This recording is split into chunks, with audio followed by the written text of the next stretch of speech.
बिस्मिल्लाहिर्रहमानिर्रहीम। अस्सलाम वालेकुम। Welcome to my channel. आज की वीडियो में हम ग्रेड 5 इंग्लिश बुक का यूनिट नंबर 2 पढ़ेंगे। यूनिट नंबर 2, बी ग्रेटफुल, शुक्रगुजार रहो। इस यूनिट पर हम ऑलरेडी एक वीडियो बना चुके हैं जिसमें हमने काफ़ी सारे फ्रूट्स और वेजिटेबल्स को देखा, हमने उनको लेबल किया और हमने पढ़ा कि ये सब अल्लाह ताला की नेमतें हैं हम पर और हमें हर लम्हा इन नेमतों का शुक्र अदा करना चाहिए। इसके अलावा हमने पोएम रीड की, ओह अल्लाह लव मी, जिनकी पोइट का नाम है फातिमा मेहरू। इस पोएम में शायरा बहुत खूबसूरत अंदाज से अल्लाह ताला की नेमतों और रहमतों का शुक्र अदा करती है और इस बात का इकरार करती है कि जब कोई भी उनके साथ नहीं होता तो अल्लाह ताला हर वक्त हर जगह उनके साथ मौजूद रहते हैं और उनकी परेशानियों को हल करते हैं। इसके अलावा हमने बात की थी प्रॉपर नाउन के बारे में और हमने इस पोएम में दिए हुए राइमिंग वर्ड्स को रीड किया था और हमने इस पोएम के प्री रीडिंग, वाइल रीडिंग और पोस्ट रीडिंग क्वेश्चंस को कवर किया। आज की वीडियो हम स्टार्ट करेंगे ओरल कम्युनिकेशन के टॉपिक से।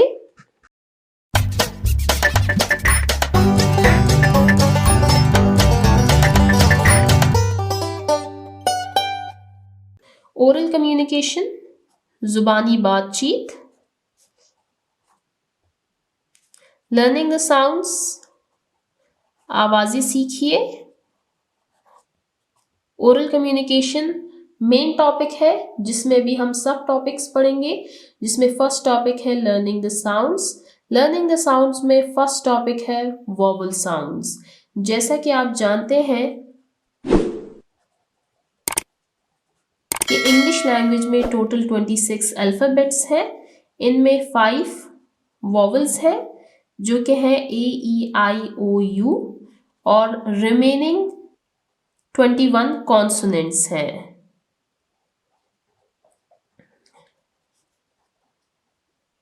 आज का टॉपिक है स्पेसिफिकली इन वोवल्स के बारे में। अब इसको रीड करना स्टार्ट करते हैं। सबसे पहले रीड मी पोर्शन को रीड करते हैं। अ vowel is a speech sound pronounced. Speech कहते हैं बोलना, साउंड आवाज की एक ऐसी आवाज है प्रोनाउंस्ड जिसकी तलफ़ुज़ बयान की जाती है बाय ब्लोइंग एयर आउट, कि जब हम वोवल साउंड्स को प्रोनाउंस करते हैं तो हमारे मुंह से हवा बाहर की तरफ निकलती है विदाउट एनी ऑब्स्ट्रक्शन, बगैर किसी रुकावट के। इन द वोकल ट्रैक्ट्स, हमारा जो गला है जहाँ से आवाज़ निकलती है उसमें कोई रुकावट नहीं आती और हमारे मुंह से हवा बाहर की तरफ निकलती है, तो तब हम वोवल साउंड्स को प्रोनाउंस करते हैं। The 5 vowel in the English alphabet are E E I O U, और इंग्लिश लैंग्वेज में 5 अल्फ़ाबेट्स हैं जो कि हैं A E I O and U. तो रीड मी पोर्शन में हमने देखा कि वोवल साउंड्स ऐसे साउंड्स हैं कि जब हम उन्हें प्रोनाउंस करते हैं तो हमारे गले से बगैर किसी रुकावट की आवाज़ निकलती है और हवा मुंह से बाहर की तरफ निकलती है। रीड द गिवन सेंटेंसेस, दिए हुए जुमलों को पढ़िए and notice the use of words beginning with vowel sounds, और उन अल्फाज पर गौर कीजिए जो कि वोवल साउंड से स्टार्ट हो रहे हैं। यानी इनमें ऐसे वर्ड्स होंगे जो कि ए ई आई ओ और यू से स्टार्ट हो रहे होंगे। First, ants are amazing creatures of अल्लाह सुब्हान ताला। एंड्स, आपने देखा कि आवाज मुंह से बाहर की तरफ निकल रही है। आर अमेजिंग, अल्लाह की चूंडियां अल्लाह ताला की हैरान कुन मखलूक है। अमेजिंग हैरान कुन, क्रीचर मखलूक। Second, the children saw an elephant in the zoo. इसमें एलिफेंट भी है। एन एलिफेंट इन, बच्चों ने चिड़ियाघर में हाथी देखा। एलिफेंट हाथी। Third, they live in an igloo during the winter season. An igloo, वो मौसम सरमा में इग्लो में रहते हैं। There is an octopus in the sea. An octopus, समंदर में एक ऑक्टोपस है। Last, he used an umbrella during the rain. उसने बारिश के दौरान छतरी का इस्तेमाल किया। तो यहाँ पर आपने वोवल साउंड्स देखे, ants, are, amazing, Allah, an, elephant, in, an, igloo, an, octopus, an, umbrella. अब यहाँ पर हमने एक दूसरी बात नोट करनी है, वो ये है कि इन सब के साथ एन ऐड किया गया है। ऐसा क्यों है? ये हमने पढ़ा था यूनिट नंबर 1 में आर्टिकल के टॉपिक में कि ऐसा नाउन जो कि वोवल लेटर से स्टार्ट हो उससे पहले हम एन लगाएंगे। यहाँ पर आप देख सकते हैं कि ये सारे नाउन्स हैं और ये सारे वोवल लेटर से स्टार्ट हो रहे हैं, इसलिए हमने इसके साथ एन ऐड किया है। Question number 2, underline the words that begin with vowel sounds. अब आपको एक्टिविटी दी गई है और कहा गया है कि ऐसे वर्ड्स को अंडरलाइन करें जो कि वोवल साउंड से स्टार्ट हो रहे हैं। First, Rida usually eats an egg with bread in the morning. Rida आमतौर पर सुबह ब्रेड के साथ अंडा खाती है। The woodcutter works with an axe. लकड़हारा कुल्हाड़ी के साथ काम करता है। My mother bought some oranges. मेरी वालदा कुछ माल्टे लेकर आई। Put some ice in the juice. Juice में कुछ बर्फ शामिल कीजिए। He was a famous empire. वो एक मशहूर एम्पायर था। यहाँ पर मैंने आपको वो वर्ड्स अंडरलाइन करके दिए हैं जो कि वोवल साउंड से स्टार्ट हो रहे हैं, जो कि हैं usually, eat, an, egg, an, axe, oranges, ice, in, empire. Question number 3, Write 10 words that begin with vowel sounds in your notebook. अब ये एक्टिविटी दी गई है, हमने 10 words लिखने हैं ऐसे जो कि वोवल साउंड से स्टार्ट हो रहे हों। मैं आपको यहीं पर लिख देती हूँ ये। सबसे पहले हम ए से 2 वर्ड्स लिखेंगे, फिर ई से, फिर आई, फिर ओ और एंड में यू से। ए से है एप्पल, आंट, आंट, ई, एलिफेंट, एग, आई से आइस, आयरन, इंसेक्ट, ओ से लिखेंगे ओवल, आउल, यू से लिखेंगे यूनिवर्सिटी, अंकल। तो ये मैंने आपको वर्ड्स लिख के दिए हैं, ये स्टार्ट हो रहे हैं ए से, ई, I, O, you. Apple, aunt, aunt, ये एक आंट है चूंटी, दूसरा है चची। एलिफेंट, एग, आइस, आयरन स्त्री, इंसेक्ट कीड़े मकोड़े, ओवल ये अंडे नुमा शक्ल होती है, आउल, नेक्स्ट है यूनिवर्सिटी, यूनिवर्सिटी, इसके स्पेलिंग मैंने गलत लिखे थे, अंकल, चचा। तो यहाँ पर हमारा वोवल साउंड्स का टॉपिक एंड होता है। अब चलते हैं नेक्स्ट टॉपिक की तरफ, लर्निंग टू स्पीक। ये ओरल कम्युनिकेशन में सेकंड टॉपिक है, लर्निंग टू स्पीक, बोलना सीखिए। Question number 1, read and practise the given dialogue. दिए हुए मुकालमे को पढ़िए और इसकी मशक कीजिए। डायलॉग, मुकालमा। डायलॉग या मुकालमा कहते हैं दो या दो से ज्यादा अफराद के दरमियान की बातचीत को। इसको स्टार्ट करते हैं और देखते हैं कि इस डायलॉग में कितनी पार्टीज मौजूद हैं।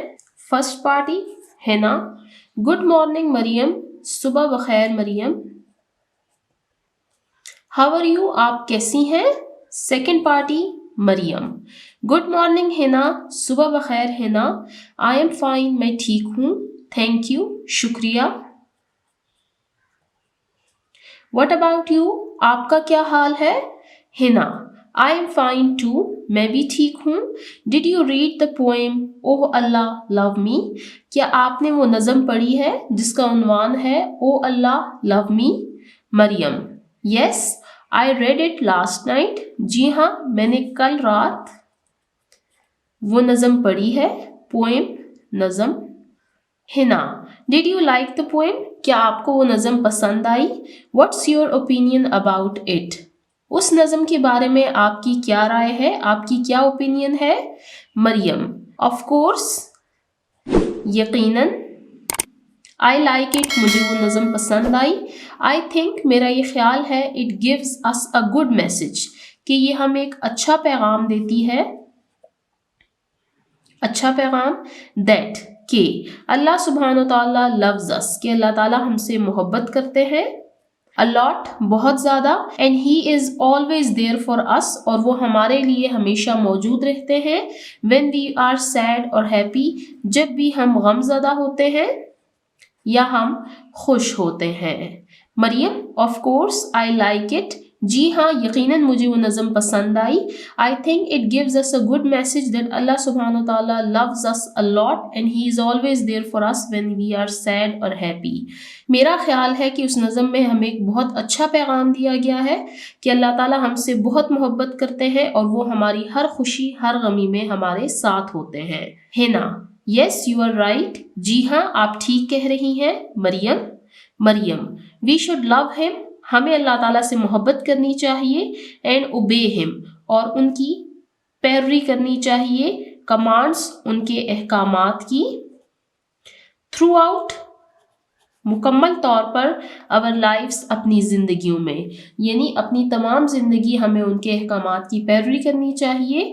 We should be thankful to him for his blessings, हमें शुक्रगुजार रहना चाहिए उनका, उनकी नेमतों के लिए। ये डायलॉग था जिसमें 2 पार्टीज थी, हिना एंड मरियम, और इन्होंने पोएम ओ अल्लाह लव मी के बारे में बात की, जो कि अभी हम पढ़ कर आए हैं इसी यूनिट में। हिना ने मरियम से उस नज़म के बारे में पूछा और मरियम ने कहा कि उनको वो नज़म बहुत पसंद आई है क्योंकि उसमें उनको एक बहुत अच्छा मैसेज दिया गया है कि अल्लाह ताला हमसे बहुत मोहब्बत करते हैं और वो हमेशा हमारे साथ रहते हैं, इसीलिए हमें उनके अहकामात की पैरवी करनी चाहिए, उनका शुक्रगुजार होना चाहिए उनकी नेमतों के लिए। यहाँ पर आप देख सकते हैं कि हिम, हिज, हिम, ही, इनके एच कैपिटल है क्योंकि यहाँ पर प्रॉपर नाउन की बात की जा रही है, अल्लाह की। ये कैपिटलाइजेशन का रूल है। यहाँ पर हमारा डायलॉग एंड होता है। टीचिंग पॉइंट को रीड करते हैं। Ask students to share more words that begin with vowel sounds, बच्चों से कहें कि ऐसे मजीद वर्ड्स क्लासरूम में शेयर करें जो कि वोवल साउंड से स्टार्ट हो रहे हैं। Arrange a classroom discussion on the topic my hobbies और माई एम इन लाइफ। अब ये क्लासरूम एक्टिविटी आपको दी गई है जिसमें कहा गया है कि आपने टॉपिक माई हॉबीज, मेरा मशगला, और माई एम इन लाइफ, मेरी जिंदगी में मेरा मकसद, ये 2 टॉपिक्स आपको दिए गए हैं। आपने क्लासरूम में इन पर डिस्कशन रखनी है। Ask students to express their opinions, बच्चों से कहे कि अपनी राय का इजहार करें। And respond to others opinion politely, और दूसरों की राय का जवाब आराम से, शाइस्तगी से दे। यूजिंग द एक्सप्रेशंस, इन एक्सप्रेशंस का इस्तेमाल करते हुए, that in my opinion, I think, etcetera. यहाँ पर इन टॉपिक्स के अलावा जो टॉपिक्स आपको दिए गए हैं, my hobbies, my aim in life, एक तो आपने इन पर डिस्कशन रखनी है। दूसरा, यहाँ पर आपको एक दूसरा बहुत इंपॉर्टेंट पॉइंट सिखाया गया है, वो ये है कि आपने दूसरों की राय का एहतराम करना है। अगर आप किसी की राय के साथ मुत्तफिक नहीं है तो आपने उनकी राय का एहतराम करना है। आपने किसी पर अपनी बात को ज़बरदस्ती इम्पोज नहीं करना। यहाँ पर बताया गया है इन माई ओपिनियन, आई थिंक, कि जब आप किसी की राय से मुत्तफिक नहीं होते तो आप उनसे कहें कि जी बिल्कुल आप ठीक कह रहे हैं, बट इन माई ओपिनियन बात ऐसी है, या फिर आई थिंक कि बात ऐसी है, लेकिन आपने उनकी ओपिनियन को ठुकराना नहीं है। उनकी ओपिनियन अपनी जगह, आपकी ओपिनियन अपनी जगह। यहाँ पर टीचिंग पॉइंट एंड होता है। अब चलते हैं नेक्स्ट पेज, पेज नंबर 16 की तरफ। लर्निंग टू स्पीक का नेक्स्ट क्वेश्चन है, arrange a classroom discussion. Arrange, तरतीब दें, अ क्लासरूम डिस्कशन, क्लासरूम में एक बहस व मुबाहिसा। एंड आस्क स्टूडेंट्स, और पूछे, टू एक्सप्रेस, बच्चों से कि वो इजहार करें, देयर ओपिनियंस, अपनी राय का, about any of their favourite poems, उनकी कोई सी पसंदीदा नज़म। जिस तरह हमने लास्ट डायलॉग में पढ़ा कि मरियम और हिना, उन दोनों ने अपनी फेवरेट पोएम के बारे में एक्सप्रेस किया, इजहार किया एक दूसरे से, तो आपने भी क्लासरूम में एक डिस्कशन रखनी है और बच्चों से पूछे कि उनकी फेवरेट पोएम कौन सी है। आप इसी डायलॉग को क्लासरूम में बच्चों को पेयर्स में डिवाइड करें और उनसे कहें कि इसी डायलॉग को प्रैक्टिस करें। इससे उनको पता चलेगा कि यहाँ पर एक पोएम ओ अल्लाह लव मी, जो कि हम इस यूनिट में पढ़ चुके हैं, उसका जिक्र किया गया है और बताया गया है कि जब आपको कोई चीज़ पसंद होती है तो आपने अपनी पसंद का इजहार कैसे करना है। ये टॉपिक हमारा क्लियर हो गया। अब हम चलते हैं नेक्स्ट टॉपिक की तरफ, reading and critical thinking, reading comprehension. Answer these questions, दिए हुए सवालात की जवाबात दीजिए। पहले क्वेश्चंस को रीड कर लेते हैं, फिर उनके आंसर्स को रीड करेंगे। Question number 1, in which things does the poet see अल्लाह सुब्हान ताला। पोइट को, जो कि पोइट नहीं बल्कि पोइटिस है क्योंकि वो फीमेल है, फातिमा मेहरू, के शायरा को अल्लाह ताला किन चीज़ों में नजर आते हैं। Question number 2, when does the poet feel the presence of Allah subhanahu wa ta'ala, कि शायरा को अल्लाह ताला की मौजूदगी का एहसास कब होता है। फील, एहसास, प्रेजेंस, मौजूदगी। Question number 3, why does the poet want more love from Allah subhanahu wa ta'ala, कि शायरा को अल्लाह ताला से मजीद मोहब्बत क्यों चाहिए। तो ये 3 क्वेश्चंस हैं। अब इनके आंसर्स को रीड करते हैं। Unit number 2, be grateful. Question answers. Question number 1, in which things does the poet see Allah? शायरा अल्लाह ताला को किन चीज़ों में देखती है। इनके बारे में हम पोएम ओ अल्लाह लव मी में पढ़ चुके हैं। क्वेश्चन का आंसर रीड करते हैं। द पोएटिस, शायरा, सीज अल्लाह, देखती है अल्लाह को, इन द स्टार्स, सितारों में। स्वेइंग ट्रीज, झूलते हुए दरख्तों में। In the actions of birds, परिंदों की सरगर्मियों में। एंड इन ब्लूमिंग फ्लावर्स, और खिलते हुए फूलों में। कि शायरा अल्लाह ताला को देखती हैं सितारों में, झूलते हुए दरख्तों में, परिंदों की सरगर्मियों में और खिलते हुए फूलों में। The poetess sees Allah in the stars, swaying trees, in the actions of birds and in blooming flowers. Question number 2, when does the poet feel the presence of Allah? शायरा को अल्लाह ताला की मौजूदगी का एहसास कब होता है। The poetess feels the presence of Allah, शायरा को अल्लाह ताला की मौजूदगी का एहसास होता है when she is in any difficulty, जब वो किसी मुश्किल में पड़ जाती है, and needs a lot of care, और जब उनको बहुत ज़्यादा एहतियात की ज़रूरत होती है। हमने पोएम में रीड किया था कि शायरा फातिमा मेहरू ने इस बात का इकरार किया है कि अगर मैं रोऊं, अगर मैं हंसूं, अल्लाह ताला हमेशा साथ रहते हैं। The poetess feels the presence of अल्लाह when she is in any difficulty और needs a lot of care. शायरा अल्लाह ताला की मौजूदगी को महसूस करती है जब वो किसी मुश्किल वक्त में होती है और उनको बहुत एहतियात की ज़रूरत होती है। Next, question number 3, Why does the poet want more love from Allah? शायरा को अल्लाह ताला से मज़ीद मोहब्बत क्यों चाहिए। It is because, ये इसलिए कि the poetess wants, कि शायरा चाहती हैं, अल्लाह to enlighten, कि वो रोशन कर दे, हर कोर, उनके दिल को, and guide, और उनकी रहनुमाई करें, हर to the right path, सिरात मुस्तकीम की तरफ। कि शायरा अल्लाह ताला से मज़ीद मोहब्बत की तवक्को इसलिए रखती है क्योंकि वो चाहती हैं कि अल्लाह ताला उनके दिल को रोशन कर दे और सिरात मुस्तकीम की तरफ उनकी रहनुमाई करे। It is because the poetess wants Allah to enlighten her core and guide her to the right path. यहाँ पर क्वेश्चन आंसर्स एंड होते हैं। अब चलते हैं नेक्स्ट टॉपिक की तरफ। Question number 2, look at the given pictures, दी हुई तस्वीर को देखिए, एंड रीड द स्टोरी, और कहानी पढ़िए। यहाँ पर आप नीचे देख सकते हैं आपको 4 पिक्चर्स दी गई हैं और साथ ही आपको कुछ स्टेटमेंट्स दी गई हैं जो कि एक स्टोरी है। इनको रीड करना स्टार्ट करते हैं। सबसे पहले हम पिक्चर को देखेंगे। पिक्चर में मौजूद है एक लॉयन और एक माउस। लॉयन सो रहा है, माउस भाग रहा है, और हमें दिख रहा है कि सेटिंग क्या है, ये एक जंगल है। Once there was a lion sleeping in a forest, एक दफ़ा का जिक्र है कि एक शेर जंगल में सो रहा था। स्लीपिंग, सोना। सडनली, अचानक से, अ माउस, एक चूहा, केम, आया, and climbed on his body, और उसके जिस्म पर चढ़ गया। द लॉयन गॉट डिस्टर्ब्ड, जो शेर था वो बेचैन हो गया, यानी मुस्तरब हो गया।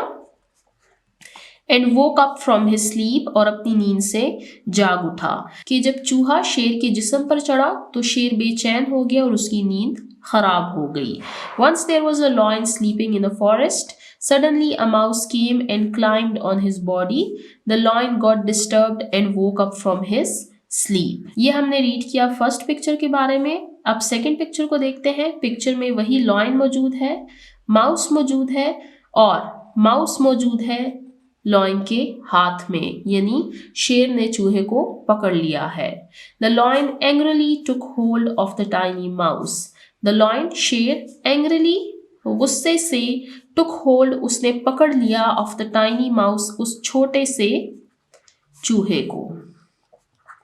टाइनी कहते हैं छोटा, माउस चूहा।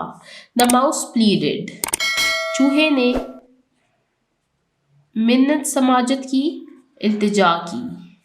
विद द लायन, शेर से, टू लेट हिम गो, कि वो उसको जाने दे। सेइंग, ये कहते हुए, ही वुड हेल्प हिम, कि वो उसकी मदद करेगा, इन नीड, जब भी उसको ज़रूरत होगी। यानी चूहे ने शेर से इल्तिजा की कि शेर उसको जाने दे और चूहा कभी न कभी ज़रूरत के वक्त उसकी मदद करेगा। द लायन लाफ्ड, शेर हंसा, एट द माउस, चूहे पर, एंड लेट हिम गो, और उसको जाने दिया।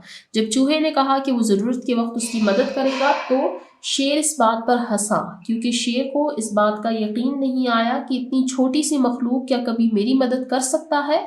लेकिन फिर भी शेर ने चूहे को जाने दिया।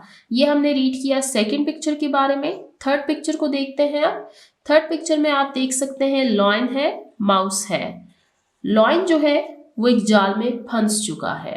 वन डे, एक दिन, अ हंटर, एक शिकारी, केम, वो आया, एंड स्प्रेड, और उसने फैलाया, अ नेट, एक जाल, टू कैच द लायन, ताकि वो शेर को पकड़े। The lion did not see the net, शेर को वो जाल नजर नहीं आया, and got stuck in it, और वो उस जाल में फंस गया। ही रोड, वो धाड़ा, एंड ट्राइड, और उसने कोशिश की, टू एस्केप, कि वो वहां से भाग जाए, यानी उसने भागने की कोशिश की, बट ही फेल्ड, लेकिन वो नाकाम रहा। फिर एक दिन एक शिकारी आया और उसने शेर के लिए जाल बिछाया। शेर को वो जाल नजर नहीं आया और वो उस जाल में फंस गया। कोशिश के बावजूद वो उस जाल से आजाद नहीं हो पाया। ये था third picture.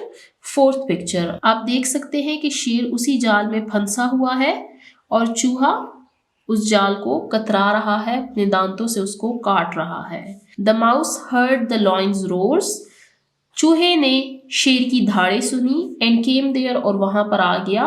He started cutting the net with his teeth, उसने वो जाल काटना शुरू कर दिया, विद हिज टीथ, अपने दांतों से।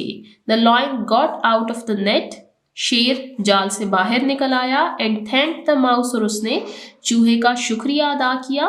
The mouse fulfilled his promise, चूहे ने अपना वादा पूरा किया, and saved the lions life, और शेर की जान बचा दी। कि जब चूहे ने शेर की धाड़ी सुनी तो वो वहां पर आया, और जब उसने देखा कि शेर जाल में फंस चुका है तो उसने अपने दांतों से उस जाल को काटना शुरू किया। शेर बाहर आ गया, उसने चूहे का शुक्रिया अदा किया, चूहे ने अपना वादा पूरा किया और शेर की जान बचाई। तो ये हमने एक स्टोरी पढ़ी जिसको हम टाइटल दे सकते हैं the lion and a mouse.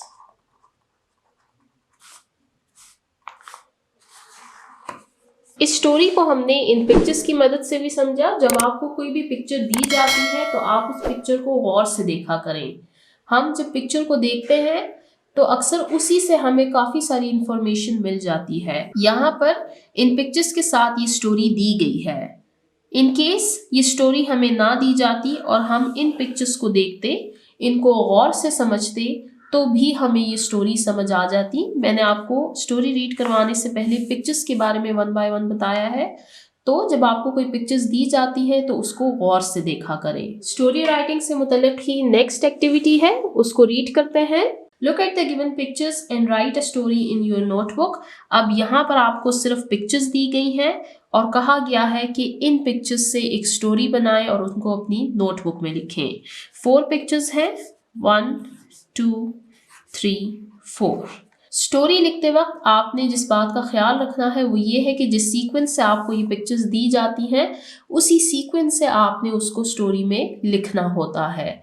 अगर आप इस सीक्वेंस को ख़राब कर देते हैं तो आपकी स्टोरी ख़राब हो जाती है। इन पिक्चर्स को वन बाय वन देखते हैं। आप देख सकते हैं ये है डो, फाख्ता, यहाँ पर एक आंट है, चींटी है, फाख्ता दरख्त पर बैठी हुई है जबकि चींटी पानी में है। सेकंड पिक्चर में आप देख सकते हैं फाख्ता के मुंह में एक पत्ता है, एक लीफ है। थर्ड में आप देख सकते हैं कि यहाँ पर एक शिकारी आया हुआ है, फाख्ता दरख्त पर बैठी हुई है, चींटी यहाँ पर मौजूद है नीचे और वो इस हंटर को देख रही है और ये हंटर कोशिश कर रहा है कि इस जाल में फाख्ता को पकड़ ले। फोर्थ, यहाँ पर आप देख सकते हैं कि फाख्ता और चींटी एक दूसरे से हाथ मिला रहे हैं। अब इस स्टोरी को रीड करते हैं। आप में से अगर किसी के छोटे बहन भाई क्लास 2 में पढ़ते हैं तो आप काइंडली उनसे रिक्वेस्ट करके उनकी इंग्लिश की बुक बोरो करें और आप खोलें पेज नंबर 99। यहाँ पर यूनिट नंबर 10 दिया गया है, an ant and a dove. अगर आप इस पेज पर नीचे देखें तो आपको यहाँ पर वही पिक्चर शो हो रही होगी जो अभी यहाँ पर इस क्वेश्चन में आपको फर्स्ट पर दी गई है। यहाँ पर आप देख सकते हैं कि एक फाख्ता दरख्त पर बैठी हुई है, चींटी पानी में गिर चुकी है। तो हम इस स्टोरी को इसी बुक से रीड करेंगे पेज नंबर 101 पर। इसको यहाँ बहुत खूबसूरत अंदाज में सादा अल्फाज के साथ लिखा गया है। इसको रीड करना स्टार्ट करते हैं। An ant and a dove, एक चींटी और एक फाख्ता।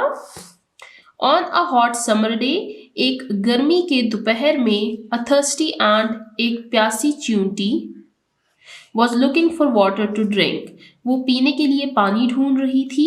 शी सर्च्ड फॉर वाटर, उसने पानी ढूंढा। And finally reached a river, और आखिरकार एक दरिया पर पहुंच गई। She climbed up on a stone, वो एक पत्थर पर चढ़ी। टू ड्रिंक द वाटर, ताकि वो पानी पिए। शी स्लिप्ड, लेकिन वो फिसल गई। And fell into the river, और दरिया में गिर गई। ये फर्स्ट पैराग्राफ हमने पढ़ा फर्स्ट पिक्चर के बारे में।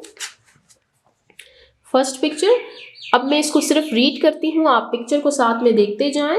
On a hot summer day, a thirsty ant was looking for water to drink. She searched for water and finally reached a river.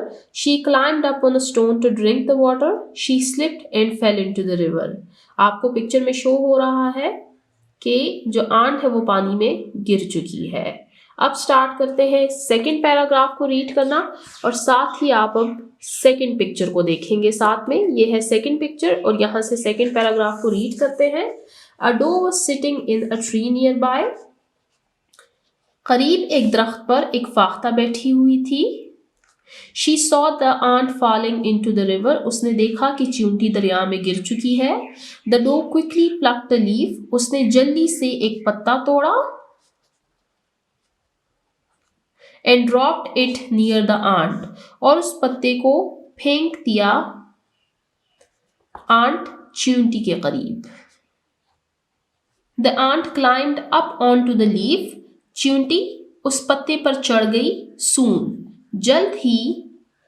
The leaf moved slowly and reached the bank of the river, जल्द ही वो पत्ता आहिस्ता आहिस्ता से आगे चलता गया और दरिया के बैंक साहिल तक पहुंच गया। यानी आहिस्ता आहिस्ता वो पत्ता चलते हुए खुश्की तक जा पहुंचा।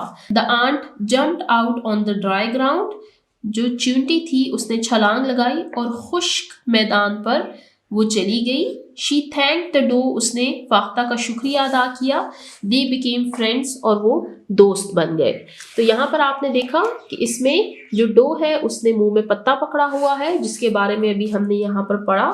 That a doe was sitting in a tree nearby. She saw the ant falling into the river. The doe quickly plucked a leaf and dropped it near the ant. The ant climbed up onto the leaf. Soon the leaf moved slowly and reached the bank of the river. The ant jumped out on the dry ground. She thanked the doe. They became friends. अब हम आगे पढ़ेंगे और यहाँ book में आप देखेंगे third picture की तरफ। अब ये वाली जो पिक्चर है और यहाँ पर आपको जो थर्ड पिक्चर दी गई है, यहाँ पर आप देख सकते हैं ये दोनों पिक्चर सेम है। रीड करते हैं। द नेक्स्ट डे, अगले ही दिन, अ बर्ड कैचर, एक परिंदा पकड़ने वाला, केम देयर, वहां पर आया, ही प्लान्ड, उसने इरादा किया, टू ट्रैप द डो, कि वो उस फाख्ता को जाल में फंसाएगा, विद हिज नेट, अपने जाल के साथ। She was sitting in the tree, वो एक दरख्त पर बैठी हुई थी। द आंट सॉ हिम, चींटी ने उसको देखा, एंड थॉट, और सोचा, about what she could do to help the dove, और उसने सोचा और अंदाजा लगाया कि वो क्या कर सकता है कि वो फाख्ता की मदद करे। The ant quickly bit him on his foot, उस चींटी ने क्विकली, जल्दी से, उस बर्ड कैचर की फुट पर बिट यानी उसको पैर पर काट दिया। द बर्ड कैचर, वो परिंदा पकड़ने वाला जो था, स्क्रीम्ड, वो चिल्लाया, यानी उसने चीखा, इन पेन, दर्द से, यानी जब चींटी ने उसको काटा तो उसको दर्द हुआ और वो दर्द से चिल्लाया। एंड ड्रॉप्ड हिज नेट, और उसके हाथ से उसका जो जाल था वो गिर गया। The dove saw him and flew away, अब डो जो कि शायद कहीं और देख रही थी, यहाँ आपको दिख रहा है कि उसका जो मुंह है वो दूसरी सिमत में है, उसने उस बर्ड कैचर की चीख सुनी और उसको देखा, एंड फ्ल्यू अवे, और वो वहां से उड़ गई। तो ये हमने पढ़ा पिक्चर नंबर 3 के बारे में। That the next day a bird catcher came there. He planned to trap the doe with his net. She was sitting in the tree. The aunt saw him and thought about what she could do to help the doe. The aunt quickly bit him on the foot. The bird catcher screamed in pain and dropped his net. The doe saw him and flew away. अब देखेंगे last picture को। यहाँ पर आप देख सकते हैं कि जो आंट और डो है वो एक दूसरे से हाथ मिला रहे हैं। The doe thanked the aunt for saving her life. Dove ने शुक्रिया अदा किया चींटी का उसकी जिंदगी बचाने के लिए। यहाँ पर आप देख सकते हैं। तो ये हमने एक स्टोरी पढ़ी क्लास 2 की इंग्लिश बुक में, जो कि क्लास 5th में पिक्चर्स के ज़रिए हमें दी गई थी कि इस पर हमने स्टोरी लिखनी है। आप यहाँ से इसको अपनी नोटबुक में लिख सकते हैं। अगर पिक्चर्स बना सकते हैं तो कोशिश करें पिक्चर्स बनाएं, या कोई पुरानी बुक लें और वहाँ से इन पिक्चर्स को कट करके अपनी नोटबुक पे पेस्ट करें। इस स्टोरी को पढ़ने से हमें क्या सबक मिला? That we should always be kind towards others, कि हमें हमेशा दूसरों के साथ रहमदिली से पेश आना चाहिए। डू गुड, अच्छा करें। हैव गुड, अच्छा पाएं, कि जब आप दूसरों के साथ अच्छा करेंगे तो दूसरे लोग भी आपके साथ अच्छा करेंगे। इस स्टोरी को ज़रूर पढ़ें क्लास 2 की बुक से, वरना आप यहाँ से भी इसको नोट कर सकते हैं और इनको अपनी नोटबुक में लिखें। यहाँ पर हमारा स्टोरी टेलिंग का टॉपिक एंड होता है। टीचिंग पॉइंट को रीड करते हैं। Help students understand how to describe the picture with meaningful expression and supporting details. बच्चों की मदद करें ये समझने में कि वो तस्वीर से मानी खेज मालूमात कैसे हासिल कर सकते हैं। Ask students to look at the picture carefully and write a story in their own words. बच्चों से कहिए कि इन तस्वीर को गौर से देखिए और एक कहानी लिखिए। Ask them to keep the story in correct sequence, और बच्चों से कहें कि कहानी को इसी तरतीब से लिखिए जैसे कि आपको पिक्चर्स दी गई हैं। ये बात मैंने आपको पहले भी बताई है कि स्टोरी लिखते वक्त आपने इन पिक्चर्स की सीक्वेंस को खराब नहीं करना। फर्स्ट आपने सबसे पहले इस पर लिखना है, फिर इस पर, फिर इस पर, फिर इस पर, तभी आपकी जो स्टोरी होगी वो ठीक होगी। Ask them to express their opinions about them, और उनसे उनकी राय के बारे में पूछें। यहाँ पर टीचिंग पॉइंट एंड होता है। अब चलते हैं नेक्स्ट पेज नंबर 17 की तरफ। Question number 4, read the poem again, नज़म को दोबारा से पढ़िए, and fill in the blanks with correct options, और खाली जगह को मुनासिब जवाब के साथ पुर कीजिए। आपने इन फिल इन द ब्लैंक्स को सॉल्व करने से पहले और इन क्वेश्चन आंसर्स को सॉल्व करने से पहले आपने एक दफ़ा लेसन को दोबारा से ज़रूर रीड करना है। ये आपकी हेल्प करेगा इन दोनों एक्सरसाइजेस को सॉल्व करने में।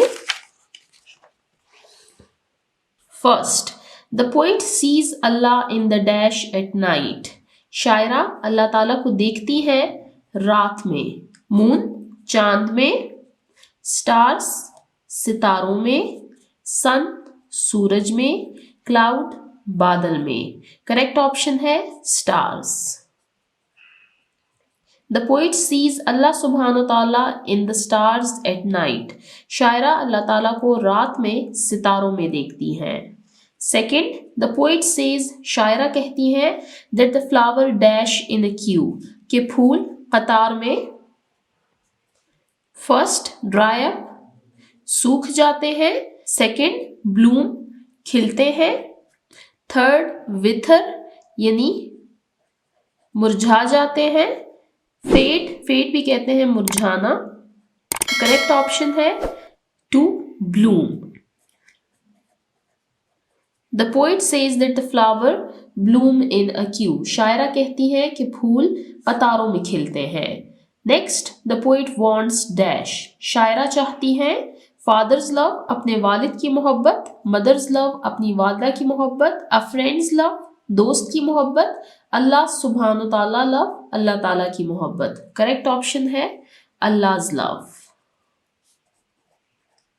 The poet wants Allah's love, शायरा अल्लाह ताला की मोहब्बत चाहती है।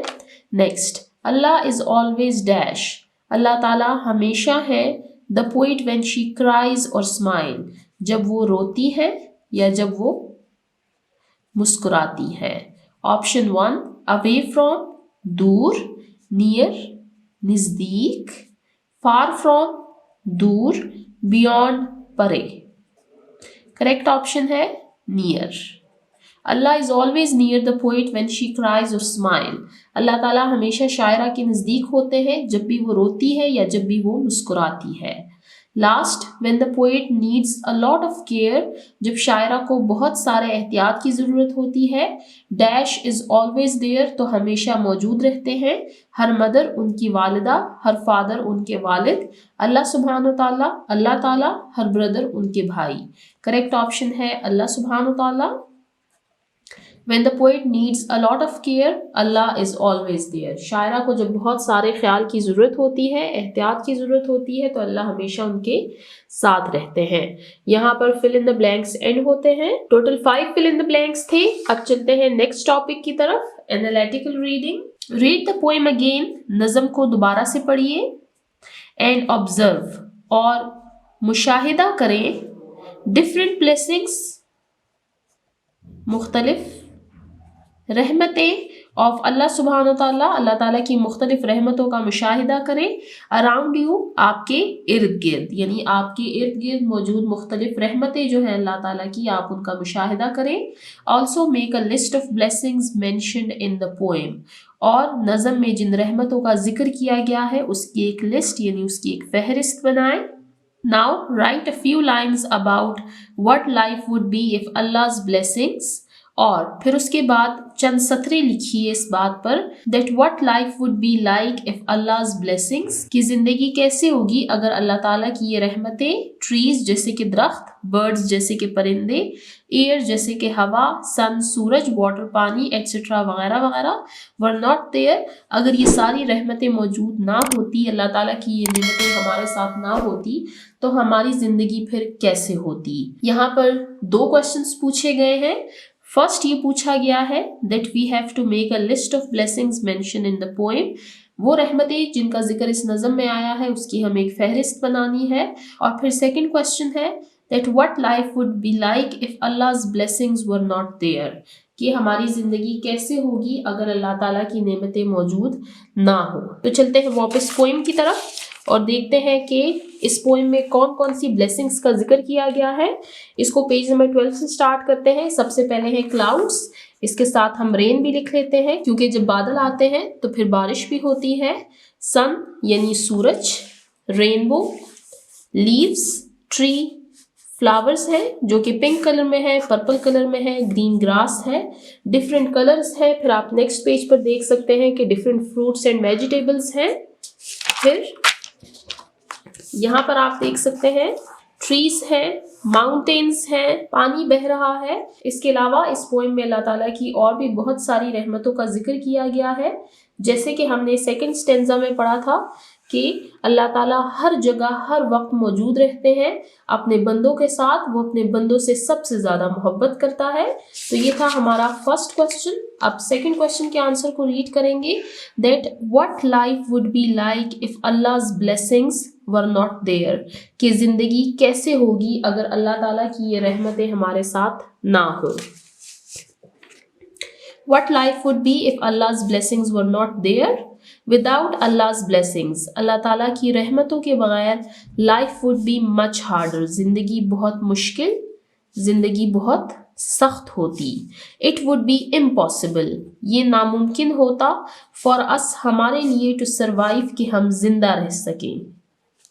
सो we must always be thankful to Allah for his blessings, तो हमें हमेशा हर वक्त अल्लाह ताला की इन रहमतों का शुक्र अदा करना चाहिए। अगर एक दिन भी हम पानी ना पिए, एक दिन भी हम खाना ना खाएं, अगर मुसलसल कई दिनों तक सूरज ना निकले, बारिश ना हो, तो हमारी जिंदगी आप देखें कि अगर इनमें से कोई एक ब्लेसिंग भी ना हो तो हमारी जिंदगी ऑलमोस्ट इम्पॉसिबल होगी इस जमीन पर। तो हमें हर वक्त अल्लाह ताला की इन रहमतों का शुक्र अदा करना चाहिए। Without Allah's blessings life would be much harder, it would be impossible for us to survive, so we must always be thankful to Allah for his blessings. ये हमारा एनालिटिकल रीडिंग का टॉपिक एंड होता है। इसके साथ ही हम आज की वीडियो को एंड करते हैं। आज की वीडियो में हमने यूनिट नंबर 2 बी ग्रेटफुल का ओरल कम्युनिकेशन और रीडिंग एंड क्रिटिकल थिंकिंग के टॉपिक्स को कवर किया। इंशाल्लाह नेक्स्ट वीडियो में हम लैंग्वेज फोकस और राइटिंग के टॉपिक्स को कवर करेंगे। जिन बच्चों ने अभी तक मेरे चैनल को सब्सक्राइब नहीं किया, काइंडली मेरे चैनल को सब्सक्राइब करें ताकि हर आने वाली वीडियो आपको टाइमली मिल सके। Thank you.